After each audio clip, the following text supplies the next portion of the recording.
அனைவர்களுக்கும் மீண்டும் ஒரு முறை இஸ்லாத்தின் காணிக்கையான சலாத்தை தெரிவிக்கின்றேன். அஸ்ஸலாமு அலைக்கும் வரஹ்மத்துல்லாஹி வபரகாத்துஹு.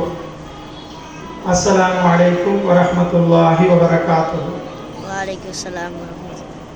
அன்புக்குரிய பெரியோர்களே, உங்கள் எல்லோருக்கும் தெரியும், மன்னார் பகுதியில் மன்னார் டவுனிலிருந்து ஒரு 2-3 கிலோமீட்டர் தூரத்திலே சயீத் சிட்டி என்ற கிராமம் 2019ஆம் ஆண்டு நிறுவப்பட்டு முடிவுக்கு வந்து மதிப்புக்குரிய அல்ஹாஜ் ரிஷாத் பதியுதீன் பாராளுமன்ற உறுப்பினர் அவர்களுக்கூடாக கையளிக்கப்பட்ட கிராமம். அல்ஹம்துலில்லாஹ், குறுகிய காலத்தில் அல்லாஹ்வுடைய உதவியாலும் இந்த ஊரினுடைய மக்களின் ஒத்துழைப்பாலும் அதே போன்று இங்கிருக்கக்கூடிய அரச ஊழியர்கள், கல்விமான்கள், எமது தீவுக்குட்பட்ட வெளியால் இருக்கக்கூடிய அபிமானிகள், வெளிநாட்டில் இருக்கக்கூடிய சகோதரர்கள், நண்பர்கள் எல்லாருடைய ஒத்துழைப்பின் ஊடாக மாஷா அல்லாஹ் இந்த கிராமத்திலே தீனுடைய ஒரு சூழலை எங்களால் நிறுவ முடிந்தது. அதில் நாங்கள் நினைவுபடுத்தணும், இந்த பகுதியில் மதரசாவை முதலாவது ஓரிரு பாடத்திட்டத்தோடு ஆரம்பிக்க வேண்டும் என்ற அவாவோடு தலைவர் அஸ்லம் அவர்கள் என்னையும் எனது முஅல்லிமா அவர்களையும் வேண்டுகோள் விடுத்து ஒரு சில பாடங்களை குர்ஆன் மதரசாவிலே நீங்கள் உட்புகுத்த வேண்டும், மாணவர்களுக்கு சில பாடத்திட்டங்களை புகுத்த வேண்டும் என்று முன்வந்தார்கள். எனவே நாங்கள் எல்லோரும் ஆலோசித்துக் கொண்டிருக்கிற பொழுது அஜ்வீனானா அவர்களும் வந்து மதரசாவினுடைய தலைவர் அவரும் வந்து நல்லதொரு விடயம், நாங்கள் ஒன்று சேருவோம் என்று நாங்கள் 2 பேரோட 3வது ஆளாக கை கொடுத்தார்.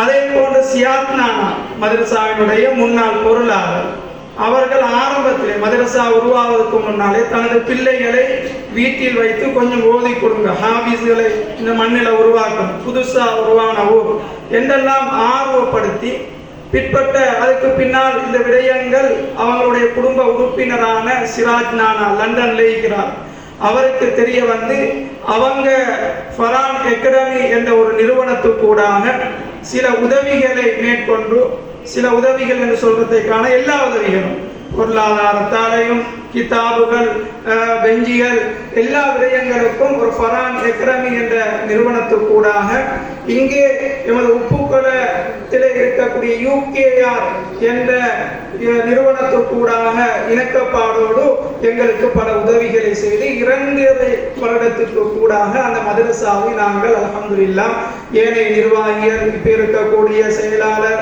அதே போன்று இப்போ இருக்கக்கூடிய உறுப்பினர்கள், அதே போன்று குறிப்பாக பொருளாளர் இப்போ இருக்கக்கூடியவர்கள், இவங்க எல்லாருடைய ஒத்துழைப்பாலையும் நாங்கள் 2.5 வருடங்களை கடந்துவிட்டோம். பகுதி நேரத்தில் மாஷா அல்லாஹ் நாங்கள் வெற்றி கண்டோம். எப்படியான வெற்றி? முழு நேர மதரசாவிலே ஒரு வருடத்தில் ஒரு மாணவருக்கு மிக குறைந்த அளவாக கொடுக்கப்படுகின்ற ஹிஃபுல் பகுதியினுடைய பாடத்திட்டம் 8 ஜுசுக்கள் கவனமிட வேண்டும். மாஷா அல்லாஹ் எங்களுடைய பிள்ளைகளில் 3-4 பிள்ளைகள் 10-11 ஜுசுக்கள் பாடமாக்கினார், 8 ஜுசுக்களும் பாடமாக்கினார். மாஷா அல்லாஹ், அல்லாஹ்வுடைய உதவி. எங்களுடைய குறிப்பாக எங்களுடைய உலமாக்கள், முஅல்லிம்கள், முஅல்லிமாக்கள் அவங்களுடைய அயராத பாடுபாடு, அவர்கள் வேற ஊர்களில் இருந்து கொண்டு வேற துறையில் கடமையாற்றி கொண்டு ஒரு வந்து போற செலவு கூட அவங்களுக்கு ஈடாகாது. அதையெல்லாம் அப்படியே வைத்துக் கொண்டு மிகவும் சிரமத்தோடு அவர்களுடைய பங்களிப்பான ஒரு குர்ஆன்ல ஒரு பகுதியை மனனம் விடுகின்ற ஒரு சூழலை உருவாக்கலாம். மாஷா அல்லாஹ், அதுக்கு பின்னால அந்த குழந்தைகளுக்கும் அந்த பெற்றோர்களுக்கும் ஒரு ஆசை வந்துட்டு, நாங்கள் ஃபுல் டைம் மதரசால போட்டால் பார்ட் டைம்ல ஒரு வருஷத்துல 10 ஜுசு 8 ஜுசுக்கள் என்ன ஃபுல் டைம்ல மாஷா அல்லாஹ் ஒரு இன்னொரு வருஷம் கரெக்டா ஃபுல்லாவே முடிச்சிருவாங்க என்ற ஒரு விடயத்தை கருத்துல கொண்டு அவங்க மாஷா அல்லாஹ் அல்லாஹ்வுடைய ஏற்பாடு பெரிய மதரசாக்களுக்கு ஃபுல் டைம் மதரசாவுக்கு போய் சேர்த்து அவங்க இதோ ஒரு சில நபர்கள் 24-27 ஜுசுக்களுடைய நிலையில இருந்து கொண்டிருக்கிறாங்க. மாஷா அல்லாஹ், நாங்கள் தான் அதுக்கு அடித்தளமிட்டோம், அதுக்கான நன்மை எங்களுக்கு வந்து கொண்டே இருக்கும். இப்படி இருக்கிற நேரத்தில் எங்களுடைய இந்த மதரசாவை இப்படி கொண்டு போன மதரசாவுக்கு ஒரு தொய்வு நிலை. நாங்கள் எப்போ அப்போ ஹாஃபிஸை உருவாக்குறது, எப்போ நாங்கள் மௌலவியை உருவாக்குறது, ஆசை வந்தோடனே எல்லாம் வெளிக்கிட்டாங்கன்னா அவன் நாங்கள் எல்லாரும் மஷூரா செஞ்சோம். நாங்கள் முதலாவது ஒரு ஃபுல் டைம் மதரசா ஒன்று ஆரம்பிக்கலாம்.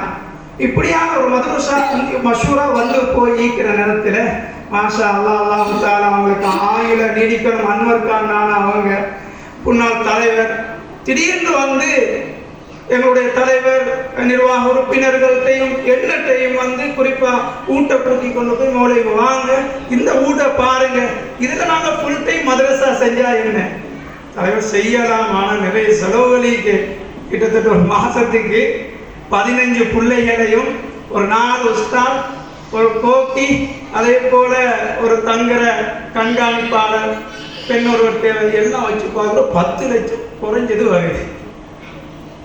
அன்வருக்கான அவங்க சொன்னாங்க, அல்லாஹ் எனக்கு தந்திருக்கிறான், எனக்கு தந்த பொருள் அதுக்கு பயன்படுத்த நான் என்னத்தை கொண்டு போக போறேன் என்ற ஒரு வார்த்தையோடு நாங்கள் ஆரம்பிப்போம் என்ற ஒரு வார்த்தையை சொல்லிட்டு போயிட்டாங்க.